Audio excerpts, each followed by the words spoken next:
السلام علیکم ورحمۃ اللہ وبرکاتہ۔ اعوذ باللہ السمیع العلیم من الشیطان الرجیم من حمزہ ونفخہ ونفثہ۔ بسم اللہ الرحمن الرحیم۔ وَإِذَا بَلَغَ الْأَطْفَالُ مِنْكُمُ الْحُلُمَ فَلْيَسْتَأْذِنُوا كَمَا اسْتَأْذَنَ الَّذِينَ مِنْ قَبْلِهِمْ كَذَلِكَ يُبَيِّنُ اللَّهُ لَكُمْ آيَاتِهِ وَاللَّهُ عَلِيمٌ حَكِيمٌ۔ اور جب لڑکے بالغ ہو جائیں، سن بلوغ کو پہنچ جائیں، تو وہ بھی اسی طرح سے اجازت لیا کریں جیسا کہ ان سے پہلے یعنی جو بڑے لوگ ہوتے ہیں اجازت لیتے رہتے ہیں، ویسے ہی وہ بھی اجازت لیں۔ اللہ تعالیٰ تمہارے لیے اس طرح اپنے احکام کو کھول کھول کر بیان کرتا ہے، اور اللہ سب کچھ جاننے والا اور حکمت والا ہے۔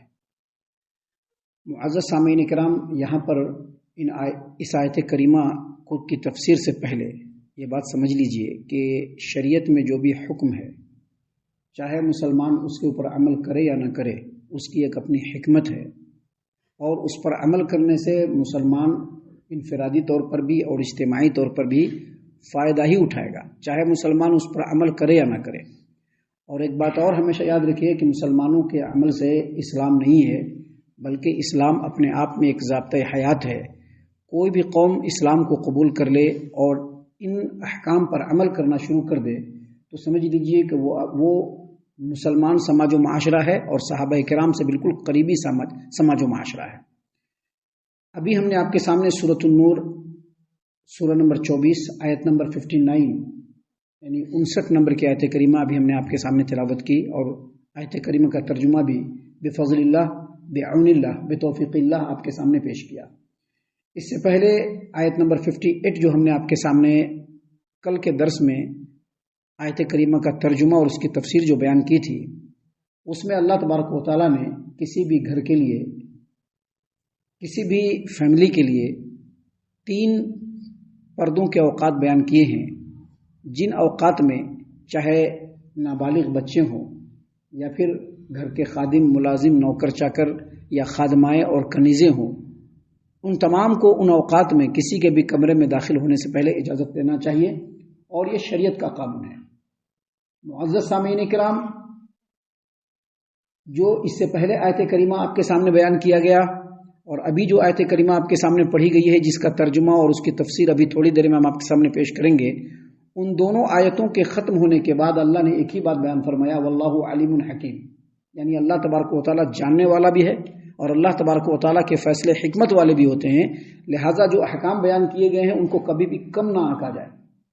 کل ہم نے بتلایا تھا کہ سیدنا عبداللہ بن عباس رضی اللہ عنہما نے بیان کیا کہ مسلمان کما حقہ اس آیت کریمہ پر ایمان نہیں لاتے ہیں۔ اس کا مطلب یہ ہے کہ آج بھی مسلم سماج و معاشرے میں ان آیتوں کی اتنی کوئی اہمیت نہیں ہے، لیکن اللہ تبارک و تعالیٰ نے سورہ نور کے اندر ان آیتوں کو جو بیان فرمایا ہے وہ اس بات کی دلیل ہے کہ جو احکام ہیں اگرچہ بڑی باریک ہیں، لیکن اس پر عمل کرنے سے گھر امن و امان کا گہوارہ بنے گا۔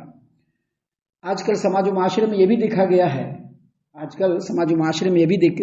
ہے کہ اسلامی سماج و معاشرے کی اتنی اہمیت نہیں ہوتی ہے، اور اسلامی سماج و معاشرے کے قانون کی بھی اتنی اہمیت نہیں ہوتی ہے۔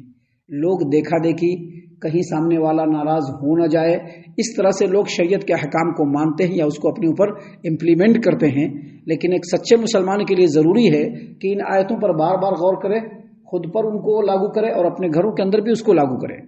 دیکھیے اللہ تبارک و تعالیٰ نے یہاں پر بیان فرمایا ہے، وَإِذَا بَلَغَ الْأَطْفَالُ مِنْكُمُ الْحُلُمَ فَلْيَسْتَأْذِنُوا كَمَا اسْتَأْذَنَ الَّذِينَ مِنْ قَبْلِهِمْ۔ اور جب لڑکے بالغ ہو جائیں، سن بلوغ کو پہنچ جائیں، تو وہ بھی اسی طرح سے اجازت لیا کرے جیسے کہ بڑے لوگ گھر میں آنے کی اجازت لیتے ہیں۔ ابھی گھر میں آ کر کے فوراً دروازہ کھولا، گھر میں پہنچ گئے، ایسا نہیں ہونا چاہیے۔ گھر کے باہر اجازت لینا چاہیے۔ صرف شوہر جب اپنی بیوی کے گھر میں داخل ہوگا تو اس کو رخصت ہے کہ وہ اجازت نہ دے، باقی کسی بھی گھر میں داخل ہوگا، ماں کا بھی گھر ہے تو اس میں بھی داخل ہونے سے پہلے جو ہے اجازت لینا ہے، باپ کا گھر ہے اس میں بھی داخل ہونے سے پہلے اجازت لینا ہے، باپ کا گھر ہے اس میں بھی داخل ہونے سے پہلے اجازت لینا۔ صرف بیوی کے گھر میں داخل ہونے سے پہلے اجازت نہ لینے کی رخصت ہے، لیکن وہاں پر بھی اگر اجازت لیتے ہیں تو یہ شرعی اعتبار سے اور زیادہ قابل قدر ہوگا۔ تو یہاں پر اللہ تبارک و تعالیٰ نے فرمایا کہ جب بچے بالغ ہو جائیں، بچے بالغ کب ہوتے ہیں وہ بھی سمجھ لیجئے۔ بچے جو بالغ ہوتے ہیں ان کے اندر جنسی رجحان پیدا ہوتا ہے، اور صنفی میلان یعنی آدمی مرد ہے تو عورت کی طرف اس کا اٹریکشن ہوگا، اگر عورت ہے لڑکی ہے تو اس کا مرد کی طرف اٹریکشن ہوگا. اس کو کہتے ہیں بالغ ہونے کی پہچان. لیکن یہاں پر ایک بات سمجھ لیجئے کہ بالغ ہونے کے تعلق سے ہم کسی کے بارے میں بالکل حتمی نہیں کہہ سکتے ہیں کہ یہ اب بالغ ہو گیا.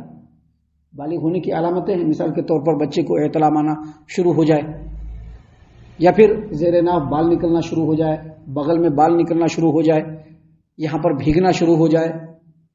جو بچی ہوتی ہے اس کی جسمانی ساخت میں تبدیلی آنا شروع ہو جائے. لیکن ایگزیکٹ اس کی عمر کیا ہے اس کو ہم ڈیفائن نہیں کر سکتے ہیں جب تک کہ تجربہ نہیں ہو جائے. کبھی کبھی بچہ 11 سال میں بھی بالغ ہو جاتا ہے، لیکن کبھی کبھی 15 سال تک بھی بالغ نہیں ہوتا، اس کے اندر وہ علامات نہیں دکھتے ہیں. بالغ ہونے کے کچھ فیکٹرز بھی ہیں. مثال کے طور پر کوئی ایسا ماحول ہے، کوئی ایسا شہر ہے، کوئی ایسا ملک ہے جس کی آب و ہوا گرم ہے، رطوبت والا ہے، تو ان علاقوں میں بچے بہت جلدی بالغ ہو جاتے ہیں، اور سرد اور ٹھنڈی والے علاقے میں بچے دھیرے دھیرے ذرا لیٹ سے بالغ ہوتے ہیں. اسی طرح سے کھاتے پیتے گھرانے کے جو بچے ہوتے ہیں، کھاتے پیتے ہیں، بہت سارے غذا کو لیتے ہیں جس کی وجہ سے جلدی بالغ ہو جاتے ہیں. لیکن غریب اور مفلس گھرانے کے بچے دیر سے بالغ ہوتے ہیں. بچوں کے بالغ ہونے میں یہ بھی بہت بڑا فیکٹر ہے کہ اگر مرد و عورت کا جو ماحول ہے فحاشی اور برائی والا ہے تو ویسے ماحول میں بھی بچہ دیکھتے دیکھتے جلدی بالغ ہو جاتا ہے.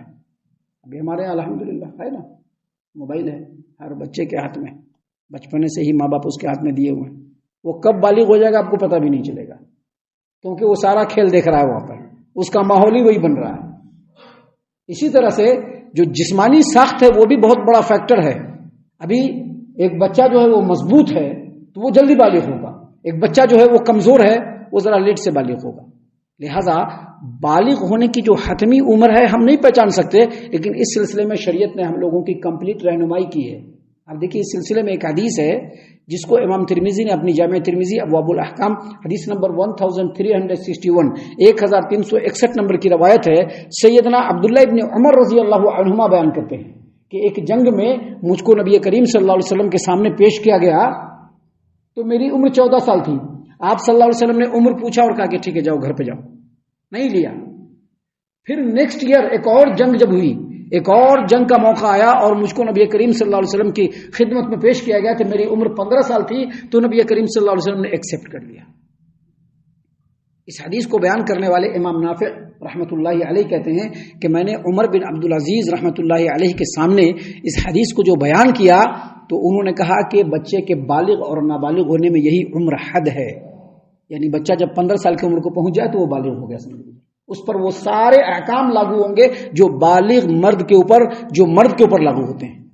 عمر بن عبدالعزیز رحمۃ اللہ علیہ نے اس حدیث کو سننے کے بعد اپنے پورے قلمرو میں، پورے حکمرانی میں لکھ دیا کہ جو بچہ 15 سال کا ہو گیا اب اس کو مال غنیمت بھی دیا جائے گا.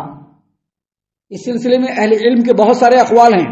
سماحت الشیخ عبدالعزیز بن عبداللہ بن باز رحمۃ اللہ علیہ نے اپنے فتوے میں اس چیز کو بیان کیا ہے کہ جب بچہ 15 سال کا ہو جائے گا تو اس پر سارے شرعی احکام لاگو ہو جائیں گے اگر وہ 15 سال کا ہو گیا تو. اور اس سلسلے میں امام اسحاق بن راہوی اور امام احمد رحمۃ اللہ علیہ کہتے ہیں کہ بچے کے بالغ ہونے کی 3 علامت ہیں. پہلی علامت یہ کہ وہ 15 سال کا ہو جائے، گویا 15 سال کا ہو گیا، اب اس کو احتلام آ رہا ہے کہ نہیں آ رہا ہے اس میں کوئی مطلب نہیں، بچہ 15 سال کا ہو گیا وہ بالغ ہو گیا. اور دوسری علامت انہوں نے بیان کی کہ احتلام ہونا شروع ہو جائے.